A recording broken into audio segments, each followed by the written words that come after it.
Hello, everybody. So Burning Clown on Reddit made what's pretty much the best Untamed rework I've ever seen. This was 2 months ago, so it was quite a bit ago, but yeah, it's a really fucking good idea. So let's go just dive straight into it. So he kind of wants to make it more pet focused, which I completely agree with. People who don't want that, go play Soul Beast, please. So basically, he makes it. I'm not gonna like go through the whole thing. It's a massive, massive rework. Venomous Outburst will be kind of the same for your Ferocious and Deadly pet, which they introduced the archetypes here into Untamed, which I think is definitely necessary. Stout, Versatile, and Supported pets will have ally targeting. Not really sure, what's the point in that, but yeah, basically it'll still have the Rending Vines, but it just does different things depending on your archetype here. So like Leech on Ferocious, Deadly it'll do a poison stack, Versatile like 1 second of quickness. Stout pet's a bit of protection, a little bit of heal from the support pets. And then for your third unleashed skill, it's a completely new skill for every single one besides the stout. So this is really cool. I'm actually going to go in depth here. So ferocious pets will be able to kind of swipe their pet, like a dude, like a swiping attack, apply vulnerability, and also do more damage depending on how much vulnerability the target has. And if it has a movement impaired condition, it'll do an additional strike, which is crazy. Deadly pets will grant acid bomb, which is sort of like you throw this targeted poison bomb after a few seconds does damage and will extend the duration of your movement impairing conditions like cripple and all that, and apply an additional 4 stacks of poison, which is insane. Enveloping haze is the same thing we have right now, but for stout pets, and it'll do a couple of other effects too. Versatile pets will grant empowering savagery, which basically does a bit of quickness there, pulses some boons around, and then the same thing here for aspiring savagery, but like different boons. Yeah. Cantrips, you want to change a little bit of things in here. So exploding spores, if you get that knockdown effect, you'll be able to use your unleashed ambush skill again. He calls it unleashed savagery. I'm just gonna call it ambush. Force fortification. He wants to like pulse boons, which would be kind of cool instead of just keeping him like give it to you right away. Nature's binding would sort of just give your unleashed ambush skill back. And then he also wants to basically change the weapons to instead of just like changing your one, it'll change your like other abilities too, and to make it more unique. Besides the hammer, of course. So like the axe will do a really cool effect. It'll apply a ton of bleeding. You have the Hornet Sting, which is the Sword 3, which will kind of shoot this primal energy that deals more damage to like to the main target, and then the bonus damage will be carried beyond the first foe. The Path of Scars ability for the axe will kind of just do this really cool sort of heavy damage to the first target hit, and if a crit hits a disabled target, it'll basically deal this like chain damage, which is cool. Torch will kind of throw your torch, and if your torch 5 is already up, it'll deal more damage. So yeah. Warhorn is basically just going to do like this damage around you, and once it finished, you'll get like quickness or stability to you and your pet. Dagger 4 will just kind of do more damage, pretty much applying 5 stacks of poison. If they're movement impaired, even more poison. Great Sword, this one's actually really cool. So Great Sword 3 will basically deal more damage based on how much endurance you have, and the next two attacks you do will deal bonus damage, but also at the cost of your endurance, which is cool. Unleash Counterattack for the Great Sword, which is the 4 ability. Will basically, if you block an attack, you'll get your savagery skill again, or your ambush skill again. Longbow 3, it'll just do a bit of damage, get a spore there, and reduce the recharge of your longbow skills by 2 seconds. It'll replace your 4 there for longbow, which kind of fires this piercing ability, this piercing arrow, deals more damage to the more enemies you get, the more enemies, or the more damage it does. And short bow here 3, it just fires this really good arrow, marking them. Pet hits the marked target. They apply 1 poison per attack basically, and with an internal cooldown of half a second, so interval. And then we have the 4 ability for the short bow, which will apply 3 stacks of poison, a little more if you're flanking, and buff your pet's next 3 attacks, which is really, really cool. Same sort of thing as the Greatsword 4 for the spear here. Harpoon gun will kind of fire this mist of ink, dealing constant damage in an area, poisoning and blinding foes. Yeah, it's pretty cool. But this is my favorite part: is his changes to the traits. I think the traits are like a really cool change here. So same sort of thing for the major adept here. For the minor adept, I don't think he's changed anything either.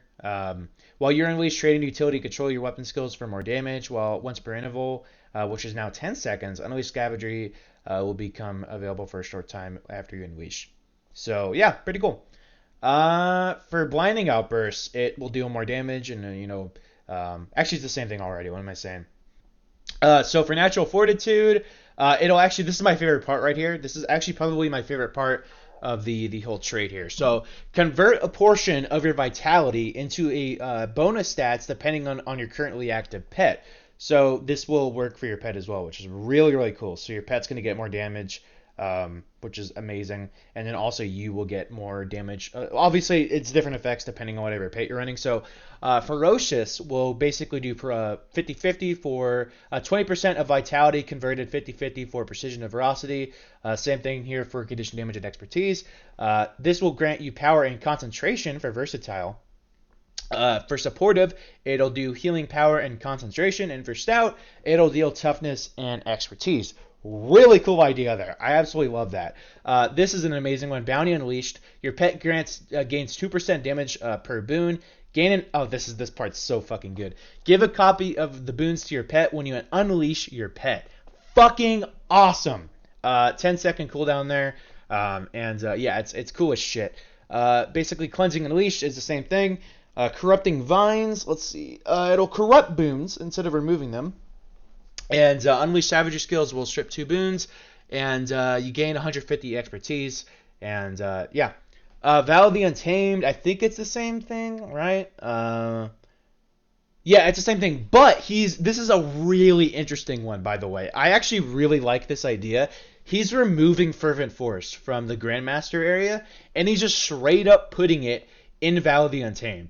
If you or your pet disable a foe, it reduces the cooldown of all equipped skills by 4 seconds. They're going to have to nerf this, man. They're going to have to nerf it to like 2 or 3 seconds if they put it in Val the Untamed, because that's pretty fucking insane. But yeah, it's pretty awesome. Ferocious Symbiosis. Okay, I love this trait as is. This would make it even more insane. So hammer skills will grant increased radius, which is cool. But this is the big part. Breaking a Defiance bar or defeating enemies you temporarily breaking a Defiance bar or defeating enemies will grant you a temporary power buff depending on how much Defiance bar damage or amount of enemies you defeated, up to a total cap of 300. These do not stack. Dealing damage to the same target, you and your pet gain a buff that increases your damage by 3%. So it's the same as sort of how it works right now. But your aggressive pets gain your offensive stats. This is so cool. So your deadly and your ferocious will grant your offensive stats. So 100% of your power, precision, and ferocity, deadly. 100% of your condition and expertise. Dude, if they were to do this, oh my fucking god, I would actually jizz. Like, this would be so cool if our pets got a percentage of our stats like Mechanist has, man. Oh my god. That would be so cool, man. For the restorative strikes, it's the same thing. So you do more, you'll heal based on your strike damage. And the unleash skill will gain 6% of strike damage as healing, and the other 3% of strike damage as healing, which is cool. Wait, what the fuck does that even mean? Your unleash savagery skills will grant light fleece, and which is reduced for each target struck beyond the first. And you and your defensive pet will grant each other stats. So stout, you and your pet share each other 50% of each other's vitality and toughness. So you'll get more vitality and toughness whenever you have a stout pet. That's holy shit. You'll get more vitality and healing power if you have a supportive pet. Your Grandmaster Empowering Wild. So this will replace your Fervent Force. Quickness or stability you grant to yourself or to your pet is granted to your targets around you or your pet. Boom, bitch! Oh, quickness build on the Untamed. Holy shit! Oh, dude, that would be so fucking cool. That would be really, really cool. So, being able to provide quickness to your allies would be fucking sick. Obviously, your damage is going to be reduced by quite a bit because you're not going to be able to use Ferocious Symbiosis, but this would be amazing. If you could actually do this sort of build for quickness on Untamed, dude, that would be fucking insane. I would actually have a place in groups. Oh my god. Yeah, so versatile, gain 100% of your concentration and expertise for your pet.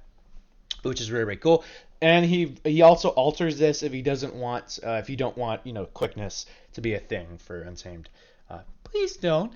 So empowering wild using disables on a foe will let you siphon their barrier. Apply all movement impairing conditions when siphoning barrier. Your versatile pet gains a small portion of your stats. Versatile pets will get 33% of your stats. This trait fucking sucks, dude. This actually sucks compared to that one. So please, Internet, if you're planning on copying this, do this one because that is fucking crazy, man. Holy shit. Yeah, this is insane, dude. I added expertise simply because Untamed seems to have a lot of mobility impairing conditions, among other debilitating ones. So I wanted to, so I seem fitting to grant this to the boon corruption trait. Okay, it just kind of goes into like a little more detail here. Yeah, this is like the best. Holy shit, man! This is the best rework idea I've ever seen for Untamed. I've come up with some myself. But dude, this is way better than what I came up with. I was very simple with my ideas. This dude was like, nah, fuck everything we have. We're gonna rework this entire fucking thing. Yeah, this is great. I really hope we see something like this in June. I know for sure we'll get something hopefully going for us in June. I really hope so. But yeah, I don't know. For now, I'm just gonna main Untamed and have a good time with it. But this idea is just crazy fucking good. Like, crazy good. He also did this back here. He did this idea too. Where's it at? It was like a spirit idea. This is how I found his thing. The June spirit changes. So, he kind of lists some changes he'd want to see for the spirits. I think that'd be cool. Grant some boons in its radius, which I think would be cool. But yeah, that's gonna cover it. This was a fucking phenomenal idea by Burning Clown. Shout out to him. Really fucking sick idea. And yeah, peace.